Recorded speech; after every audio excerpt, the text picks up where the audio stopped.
তো হ্যালো বন্ধুরা, আজকে আমি তোমাদের সঙ্গে শেয়ার করব পাঁঠার মাংসের রেসিপি। তো এখানে আমি মাংস নিয়ে নিয়েছি 1 কিলোর মতো।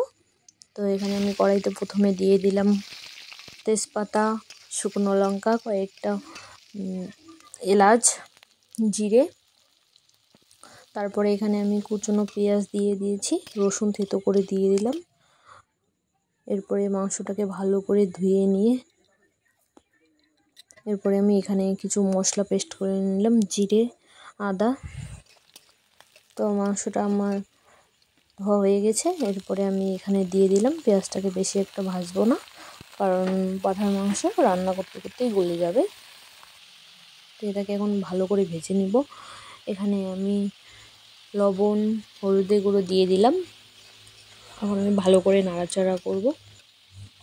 এটা ভাজা ভাজা হয়ে গেলে আমি এই বাটা মশলাটা দিয়ে দিব।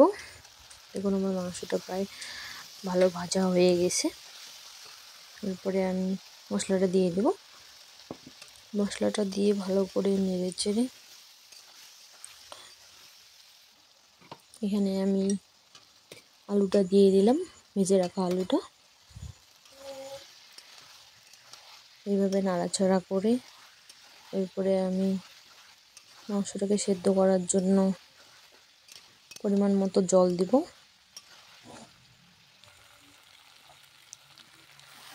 আমি জল দিয়ে দিলাম। এখানে আমি যে শুকনো লঙ্কা বেশি করে দিয়েছি সেটাকে আমি এখন তুলে নিয়ে এখানে পেস্ট করলাম। এখন আমি সেই পেস্টটা এখানে দিয়ে দিব। তো মাংসটা আমার কষানো হয়ে গেছে ভালো করে। এরপরে আমি এখানে জল দিয়ে দিব পরিমাণ মতো জল দিয়ে। এরপরে আমি গরম মশলা দিয়ে দেব ফুটিয়ে আসলে।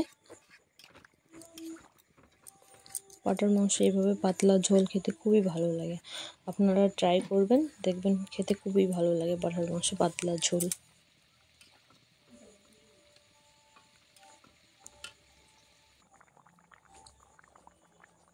তোমার রান্না কমপ্লিট। এরপরে গরম গরম ভাতের সঙ্গে পাঁঠার মাংস ঝোল, কি দারুণ অপূর্ব লাগে খেতে। তোমরা এইভাবে ট্রাই করো। আর আমার রান্নাটা ভালো লাগলে প্লিজ লাইক, কমেন্ট ও শেয়ার করো এবং সাবস্ক্রাইব করে দিও। Okay, tata.